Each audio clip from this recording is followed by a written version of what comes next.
ကျောင်းသားလူငယ်တွေအလန်းစားဖက်ရှင်တွေပြီးတော့လမ်းမလယ်ကတချင်းတန်တွေဒီအခိုက်အတန့်တွေကဘန်ကောက်ရဲ့ညနေခင်းတွေကိုအသက်ဝင်စေခဲ့ပါတယ်လူငယ်တွေရဲ့အမှုပညာဖန်တီးမှုစွမ်းရည်တွေဖက်ရှင်ရည်စည်းကြောင်းအသစ်တွေဒါတွေကုန်စုဝေးနေတဲ့နေရာဒီနေရာကတော့ဘန်ကောက်မြို့ရဲ့အသက်ဝင်ဆုံးလမ်းမကြီးတစ်ခုဖြစ်တဲ့ Siam Square Walking Street ပဲဖြစ်ပါတယ်အရင်တော့ဒီလမ်းကကားလမ်းမကြီးတစ်ခုပဲအခုဆိုရင်တော့ကားတွေဖြတ်သန်းခွင့်ပိတ်လိုက်ပြီးတော့လူတွေလွတ်လွတ်လပ်လမ်းလျှောက်လို့ရတဲ့ Walking Street ဖြစ်သွားပြီပေါ့နော်ကိုရီးယားကနာမည်ကြီးမြောင်တုံလမ်းမကြီးလိုပဲဘန်ကောက်ရဲ့အလန်းစားယူခါချာကိုဒီနေရာမှာအပြည့်အဝခံစားရမှာပါညဘက်တွေဆိုရင်လည်းမီးအောင်လေးနဲ့တကယ်ကိုမှမိုက်တယ်ဒီလမ်းမရောက်တာနဲ့ပထမဦးဆုံးဖန်ဆားမဲ့အရာကတော့ fashion ပါပဲရှော့သွားနေတဲ့လူငယ်တွေရဲ့ဝတ်စားစင်မှုတွေကထိုင်းနိုင်ငံရဲ့ fashion ရည်စည်းကြောင်းဘယ်လောက်ထိတိုးတက်နေလဲဆိုတာကိုသက်သေပြနေတာပါပဲစင်ရလမ်းမကြီးရဲ့ဘေးဘက်မှာလည်း local Thai brand ဆိုင်လေးတွေကနေစပြီးတော့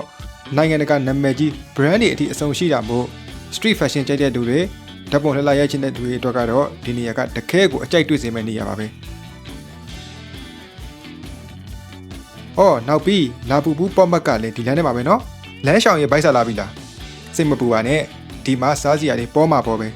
Thai street food တွေအပြင်နာမည်ကြီး snack တွေရေကမ်းမှုတွေအစုံအလင်ကိုရှိတယ်ကယ်လိုရီတွေပါလေခဏမေ့ထားပြီးတော့လူငယ်တွေကြားမှာခစ်စားနေတဲ့အစားအသောက်အသစ်ဆန်းတွေကိုဒီနေရာမှာမြည်ဆန်းကြည့်တင်ပါတယ်တခြားဖြတ်သားတဲ့ဆိုရင်တော့စိတ်မကောင်းပါဘူးမိတ်ဆွေဒီ Siam Square Walking Street ရဲ့အသက်ကတော့အမှုပညာပါပဲညနေဆောင်လာတဲ့အမြလမ်းမပေါ်မှာဘတ်စကင်လို့ခေါ်တဲ့ထိုင်းကျောင်းသားကျောင်းသူလေးတွေရဲ့ဖျော်ဖြေပွဲလေးတွေစတင်လာပါပြီကျောင်းဝင်းဆောင်လေးတွေနဲ့သူတို့ရဲ့အမှုပညာတွေကိုဒီနေရာမှာဖော်ထုတ်ပြသနေကြတာတကယ်ကိုမှချစ်စရာကောင်းပါတယ်သူတို့တွေရဲ့ဖျော်ဖြေမှုကိုကြည့်ကျင်နေဆိုရင်တော့ weekend ညနေပိုင်းတွေသွားတင်တယ်ပေါ့နော် weekday တွေဆိုရင်တော့ဖျော်ဖြေပွဲလေးတွေကမရှိတာများပါတယ် DGIF သွားတာတော့အကောင်းဆုံးပါပဲနောက်ပြီးတော့ random desk ကပြနေတဲ့လူငယ်ဖွဲ့တွေကျောင်းသူကျောင်းသားလေးတွေရဲ့ဖျော်ဖြေမှုတွေကဒီလမ်းမကြီးညနေခင်းကိုအပြည့်အဝအသက်ရှင်းသန်စေတာပါပဲဒီလမ်းကမွေးစေဝါကင်းစင်တဲ့လူငယ်တွေရဲ့ night life street ဖြစ်တာမို့လို့ရက်တွေဘာတွေတော့ရမှာမဟုတ်ပါဘူးကိုကတောက်မဲ့စားမယ်လို့ရည်ရွယ်ထားရဆိုရင်တော့ဒီလမ်းကမိတ်ဆွေတဲ့အဆင်ပြေစေမှာမဟုတ်ပါဘူးနောက်ပြီး Valentine Day Halloween Christmas လိုပိတ်ရက်တွေမှာဆိုရင်တော့ထိုင်းနိုင်ငံရဲ့နာမည်ကြီးအထူးပညာရှင်တွေရဲ့ show တွေလည်းဒီလမ်းမှာရှိပါတယ်ဓာတ်ပုံရိုက်ချင်တဲ့သူတွေအတွက်လည်း photo spot တွေအများကြီးရှိတယ်ဒီလမ်းမှာဘလို့ပဲရိုက်ဓာတ်ပုံတွေကလှနေမှသိကြပါတယ် fashion အမှုပညာနဲ့လူငယ်တွေရဲ့စွမ်းရည်တွေစုဝေးနေတဲ့ Siam Square Walking Street ဟာဆိုရင်တော့ဘန်ကောက်ကိုမရောက်ရင်အဖြစ်မနေသွားတဲ့နေရာလေးတစ်ခုလည်းဖြစ်ပါတယ်ဆိုတော့ဒါဆိုရင်ဘယ်လိုလာမလဲ